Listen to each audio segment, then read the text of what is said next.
And there's a big Wall Street Journal poll out over Labor Day that's getting a lot of attention. Trump has obviously opened up a big lead over the other contenders. As we said, we're a little bit over 4 months out from the first votes being able to be cast at the Iowa caucus. And here's a data point. I want to get your reaction to it. We correctly, I think, deduced on this program long ago when the raids on Mar-a-Lago happened that Trump being charged and Trump being investigated helps him in the Republican primary. And the data, for those of you out there listening, according to the Wall Street Journal poll, among Republican primary voters, and this is what we have seen as how Trump has taken a bigger lead. Are you more likely to vote for Mr. Trump if he is charged with indictments with crimes? 48% of Republican primary voters say they are more likely to vote for him. 16% say less likely, and 36% of you say it has no effect. Why do I bring that up? This means roughly, and remember, don't take, Democrats know this, Trump gains 3-1 in Republican primary voters. There's a rallying effect when he is charged, when he is indicted, and that's how he surged to a big lead. Because, again, of you guys out there who are going to vote in the Republican primary, 48% more likely, 16% less likely, basically 3-1, Trump benefits on this. Okay, what about in the general election? And this is where Democrats think they're going to win the election. Again, it's important to understand their playbook. Buck, 24% of general election voters are more likely to vote for Trump if he is indicted and or charged. 37% are less likely. 35% of voters said it would have no impact. So, Democrats with these voters believe that they are going to win because in a general election, the result is different. 3-1 positive for Trump in general, minus 13 for Trump. In the Republican primary, minus 13 in the general. There is the real possibility here of an almost cosmic political deja vu. Here's what I mean. I was there at CNN trying to hold up the Trump flag until, they essentially benched most of the pro-Trump commentators. They fired a number of them. They were looking for reasons. They fired some of my my colleagues and friends over there on the right. They used to have right-wing people on CNN, and then Trump, it all changed. But Clay, I remember trying to, what little time I did get there, and I'd be over in the green room. This is 2015, 2016. And they thought that they were running this big scam, this great game of, oh my gosh, we get these huge ratings from covering Trump by putting him on air. And he's such a clown, he's just going to get destroyed by Hillary. So we win in both senses. The more people see Trump, the more they'll think he's awful. And Hillary will win. We get great ratings. It's entertainment. It makes the Republican Party look bad, yada, yada. And we all know what happened in 2016. Yep. I believe that Democrats think, otherwise they would not have done these things, they think that what they are doing makes Trump unelectable. Yes. I do think, and you're looking at these polls, you're giving us the data, there is the possibility that by trying to make Trump unelectable, they may put him actually in a better position. I don't know this, but it is a possibility. I think you're 100% right, and that's what I said as I went to break. The lie of the Democrats is if you truly thought Trump was Hitler, if you truly thought he was this existential threat to America, why do you want him to be the Republican Party nominee? And they didn't just do this to Trump, Buck. In 2022, they spent money against moderate Democrats in so-called swing districts to make sure that the Trump nominee was the selection. Yes. Because they thought they were more beatable. And they mostly ended up right. So they are now doubling down on that strategy. Here's the challenge I would say that may well play in.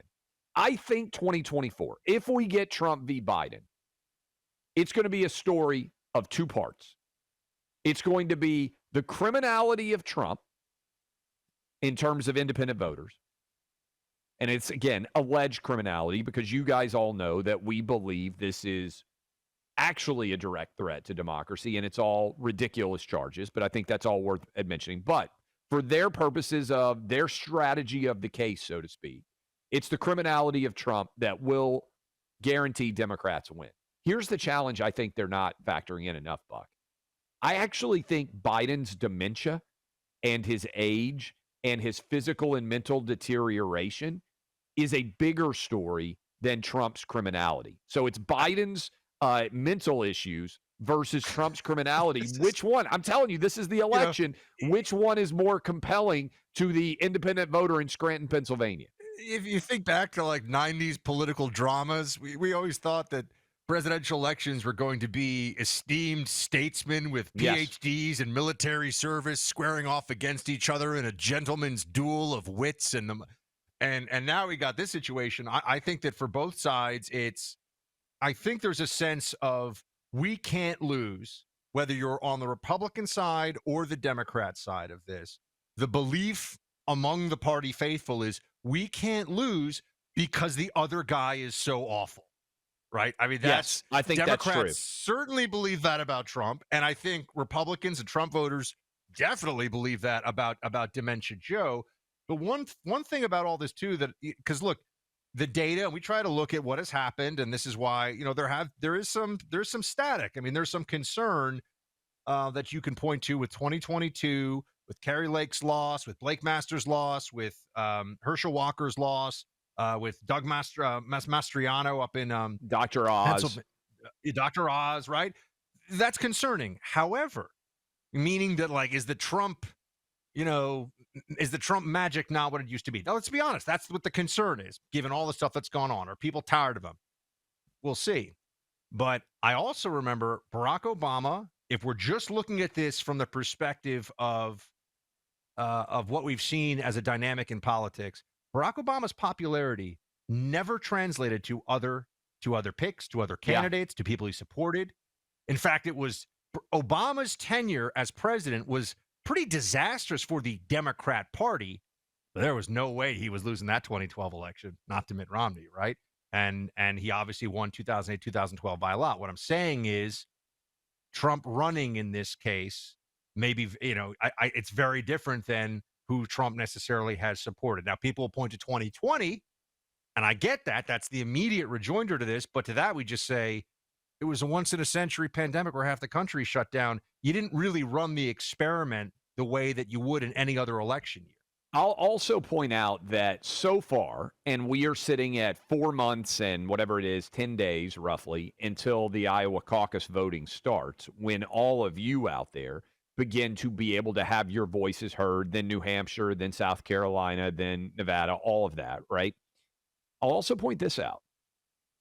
I'm not hearing electability as a major debate part of the Republican decision. Now, maybe that changes as we get closer to actual votes being cast. But to your point, Buck, I think there is a belief that Joe Biden is so bad that every Republican nominee will win. And the one thing I would say that everybody needs to keep in mind is, Buck, if we were having this exact conversation in 2019, analyzing the Democrat field, and we would have said Joe Biden's a joke. There's no way he's going to be the nominee. He did get crushed in Iowa and New Hampshire. I did say that, and I did think he wasn't going to be the nominee. Yeah. So, yeah. So I was still doing sports at the time, but what I would say is something big is going to happen in 2024 that none of us can predict. And I don't know what it is. It could be Taiwan.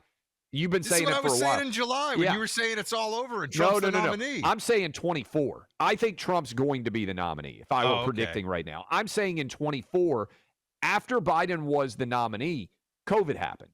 You could have spent, and all these consultants spent all this time talking about what the biggest stories were going to be, and then COVID happens.